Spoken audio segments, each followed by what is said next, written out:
نبی کریم صلی اللہ تعالی علیہ وآلہ وسلم نے خوشخبری دیا اس شخص کو کہ جس کی اولاد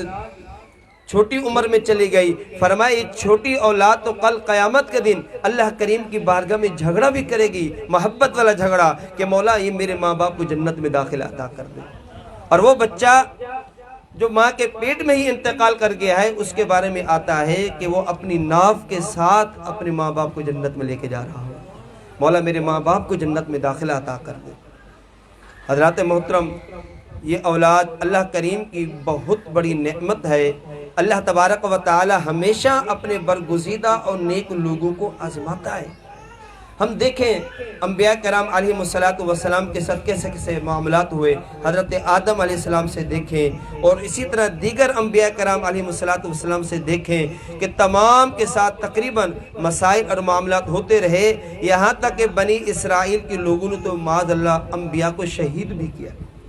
اس پر ان لوگوں نے صبر کیا ہے تو اللہ کریم نے ان کو پھر اجر عطا کیا ہے۔ تو اس طرح کے جو ہم محافل کو منعقد کرتے ہیں، ان محافل کو منعقد کرنے کا مقصد یہی ہے کہ جو ہمارے مرحومین ہیں ان کو ہم ثواب ایصال کر سکیں۔ نبی کریم صلی اللہ تعالی علیہ وآلہ وسلم نے ارشاد فرمایا کہ انسان کو جب کوئی دکھ اور تکلیف اور مصیبت پہنچتی ہے وہ اس پر صبر کرتا ہے تو اللہ اس سے اچھا بدلہ عطا کرتا ہے۔ حضرت ام سلمہ، یہ مسلمان مومنوں کی ماں، ہماری ماں ہے، حضرت ام سلمہ رضی اللہ تعالی عنہا جو ام المؤمنین ہیں، رحمت کونین صلی اللہ تعالی علیہ وآلہ وسلم کے عقد میں آئی ہیں، یہ فرماتی ہے میں نے یہ بات سن رکھی تھی، جب مجھے کوئی دکھ اور تکلیف پہنچتی میں اس پر انا للہ و انا الیہ راجعون کہا کرتی تھی۔ ایک وقت ایسا آیا کہ میرے شوہر کا انتقال ہو گیا، میں نے اس پر بھی یہی لفظ استعمال کیا، انا للہ و انا الیہ راجعون۔ میں نے سن رکھا تھا اللہ کے حبیب نے فرمایا تھا کہ جو شخص یہ الفاظ استعمال کرتا ہے اللہ پاک اس کو اس سے بہتر بدلہ عطا کرتا ہے۔ آپ فرماتے ہیں کہ کچھ دنوں کے بعد میرا نکاح نبی کریم صلی اللہ تعالی علیہ وآلہ وسلم کے ساتھ ہو گیا۔ تو اللہ نے کتنا بڑا صلہ دیا ہے کہ ان کے اپنے شوہر کا انتقال ہوا، اس پر شور و غل واویلا نہیں کیا ہے بلکہ صبر کیا ہے۔ اللہ تعالیٰ نے مسلمان مومنوں کی ماں ان کو بنا دیا ہے۔ حضرات محترم، یہ ایصال ثواب کی جو محافل منعقد کرنا ہے یہ نبی کریم صلی اللہ تعالی علیہ وآلہ وسلم کا طریقہ رہا ہے۔ آج بھی مسلمان اسی طریقے کو اختیار کرتے ہوئے اپنے مرحومین کے لیے ایصال ثواب کا اہتمام کرتے ہیں۔ حضرت ابراہیم،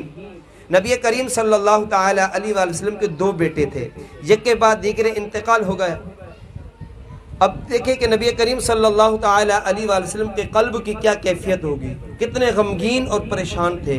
لیکن اللہ تبارک و تعالی نے آپ کی حوصلہ افزائی فرمائی اور نبی کریم صلی اللہ تعالی علیہ وآلہ وسلم نے حضرت ابراہیم کی وفات کے وقت صحابہ فرماتے سرکار نے کچھ منگوایا اور ہمیں نہیں پتہ کہ کیا قرآن کریم پڑھ کر دم کیا اور پھر لوگوں میں تقسیم کر دیا۔ علماء نے اسی چیز سے، اسی حدیث سے، اسی سرکار کے عمل سے یہ دلیل پکڑی ہے کہ آج اگر کوئی مسلمان اپنے مرحومین کے لیے ایصال ثواب کرتا ہے یہ نبی کریم صلی اللہ تعالی علیہ وآلہ وسلم کا طریقہ ہے۔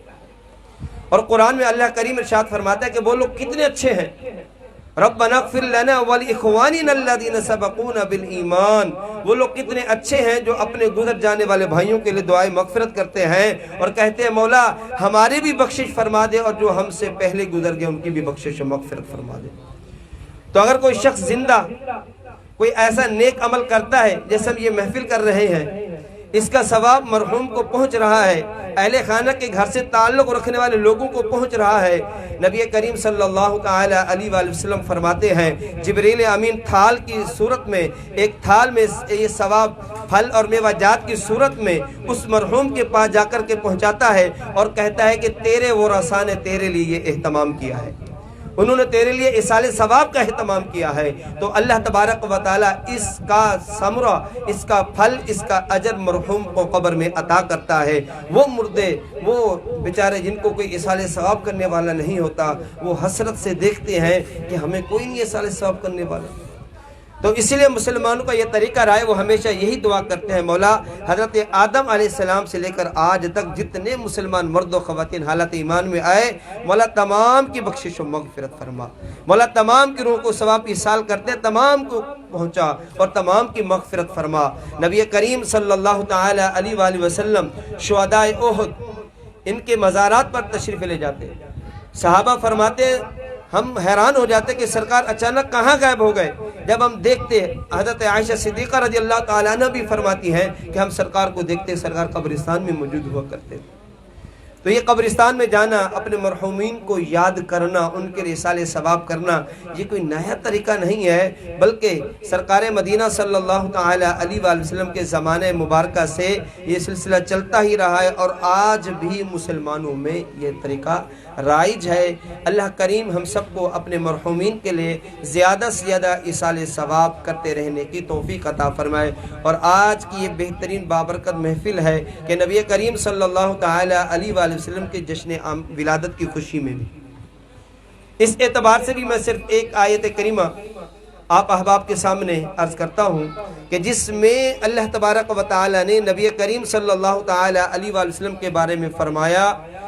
کہ وَأُمِرْتُ وَأَنَا أَوَّلُ الْمُسْلِمِينَ، کہ سب سے پہلے جو اسلام لانے والے اور سب سے پہلے دنیا میں جو آنے والی جو ہستی ہے، سب سے پہلے جس کو اللہ کریم نے تخلیق کیا، وہ میرے اور آپ کے نبی صلی اللہ تعالی علیہ وآلہ وسلم کی ذات ہے۔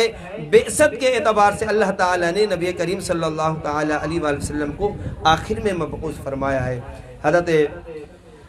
جبریل امین سے نبی کریم صلی اللہ تعالی علیہ وآلہ وسلم نے پوچھا، اے جبریل یہ تو بتاؤ آپ کی عمر کیا ہے؟